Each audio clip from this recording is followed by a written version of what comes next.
Hello, hello mga ka-reels! So pangatlong araw na po ng ating patraining sa ating mga kabarangay at talaga namang nakakapagpataba ng puso dahil marami po talagang willing na matuto sa ating patraining na karagumoy making. So hindi na po natin problema ang karagumoy dahil marami pong tanim dito sa That's Hot.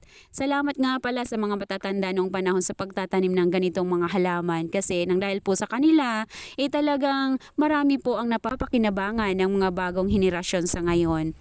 Sa handicrafts talaga guys, ay tiyaga lang at sipag ang kailangan natin. Medyo kasi may kahirapan din, oo, pero may magandang resulta naman. Sa pagguha po ng karagumoy, kailangan pong maging maingat po tayo dahil marami pong tinik ito. Kailangan po na nakasuot din tayo ng mahaba, nakagwantes at saka nakasombrero.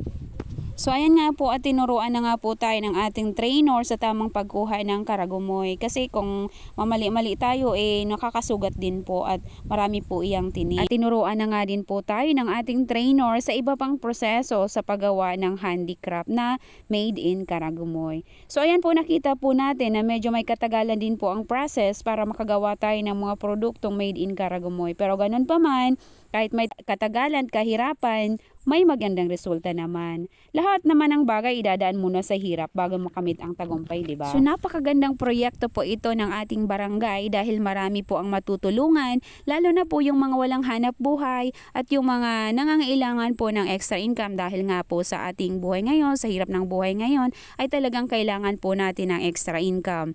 Sipag at tiyaga lang po ang ating magiging puhunan dito. So ang Sibol Katamlangan Farmers Association po ay buong pusong nagpapasalamat sa lahat po ng tumulong sa aming proyekto. At doon po sa mga nais pang matuto kung paano gumawa ng handicrafts made in karagumoy, ang That's Hot po ay bukas po para sa inyong lahat. So sama-sama po tayong matuto para sa ating pag-asenso. Maraming salamat po sa inyong lahat at maraming salamat po sa patuloy po na panunood ng aking mga content.